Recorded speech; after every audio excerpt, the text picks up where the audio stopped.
బొమ్మ కోట అయింది ఇక్కడ. ఓకే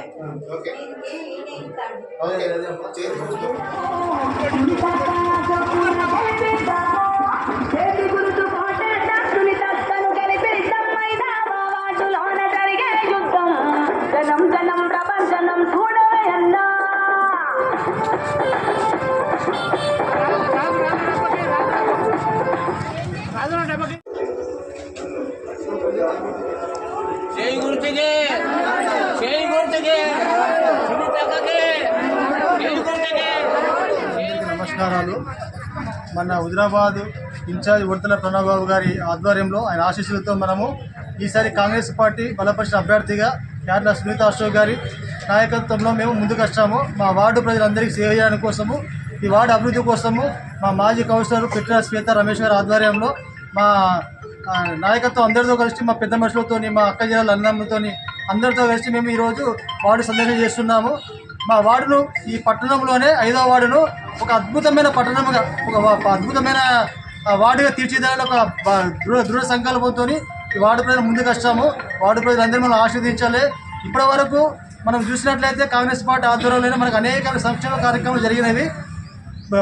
గత వైఎస్ఆర్ గవర్నమెంట్ అయినా మనకు పింఛను మంజూరు చేయడం జరిగింది. రైతు బీమా, రైతు భరోసా, తర్వాత మనకు ఇంకా అనేకమైనటువంటి ఆరోగ్యశ్రీ కానీ, లేకపోతే 108 కానీ, 104 కానీ అన్నీ అప్పుడు మనం మంజూరు చేయడం అయింది. తర్వాత వాటినే పాత గవర్నమెంట్ కొనసాగిస్తుంది. మళ్ళీ ఇప్పుడు మనం వచ్చిన గవర్నమెంట్ కూడా ఇంతవరకు బీఆర్ఎస్ గవర్నమెంట్లో మనకు ఎవరికి ఒక ఇల్లు ఇచ్చింది లేదు, ఒక రేషన్ కార్డు ఇచ్చింది లేదు, ఏం చేసింది లేదు. కానీ మన గవర్నమెంట్ వచ్చుతూనే మన అందరికీ ఇందిరామ ఇల్లు మంజూరు చేస్తూ జరుగుతుంది. ప్రతి నియోజకవర్గానికి 30 మంది ఇందిరామ ఇల్లు ఇవ్వడం జరుగుతుంది. అర్హులైన ప్రతి బీదవారికి మొదటి విడతలో, తర్వాత 2వ విడతలో అన్నీ చేయడం జరుగుతుంది. తప్పకుండా మా వార్డులో ఏ సమస్యలు ఉన్నా కానీ ఎవరైతే అర్హులు ఉన్నారో వాళ్ళందరికీ తప్పకుండా మేము మా అన్న ప్రణవన్న నాయకత్వంలో మేము అందరితో కొట్లాడి తీసుకొచ్చి మా అందరికీ మేము ఇవ్వడానికి సిద్ధంగా ఉన్నాము. ఆ రీతిలో డబుల్ బెడ్రూమ్ కూడా ఇవ్వడానికి సిద్ధంగా ఉన్నాము. ఎవరికైతే అర్హులు ఉన్నారో అర్హులైన ప్రతి ఒక్కరికి డబుల్ బెడ్ ఇవ్వడానికి సిద్ధంగా ఉన్నాము. ఇంకా ఇంతవరకు కూడా మనము ఎవరికైతే రేషన్ కార్డులు లేవో ఆ రేషన్ కార్డులు కూడా మనం అందరినీ మంజూరు చేయడం జరిగింది. కొత్త రేషన్ కార్డులు ఇవ్వడం జరిగింది. అయితే పిల్లలు ఎవరు ఉన్నారో పిల్లల పేరు ఎక్కించడం జరిగింది.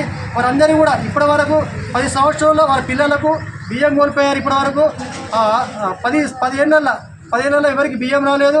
మన గవర్నమెంట్ వచ్చి సన్న బియ్యం జరుగుతుంది. సన్న బియ్యాన్ని మేము ఇస్తున్నాము. ప్రజలందరూ అర్థం చేసుకోవాలి. మేమందరం ఒకటే, మాది అంత ఒక కుటుంబము. వీళ్ళు ఎవరో వేరే కాదు, అందరం కలిసి పనిచేస్తాము. మా మాజీ కౌన్సిలర్తో అందరం కలిసి పనిచేస్తాము. మేమంతా ఒకటే. ఇక్కడ వేరే వర్గాలు లేవు, వేరే విభాగాలు లేవు. అందరం కలిసి వార్డును అభివృద్ధి చేసుకోవడం కోసం ముందుకు వస్తున్నాం. కాబట్టి ఈ ప్రజలందరికీ మేము మమ్మల్ని అందరినీ దీవించాలని. ప్రవీణ్ బాబు నాయకత్వం, సునీతక్క గారి చేయి గుర్తుకే, సునీతక్క గారి చేయి గుర్తుకే.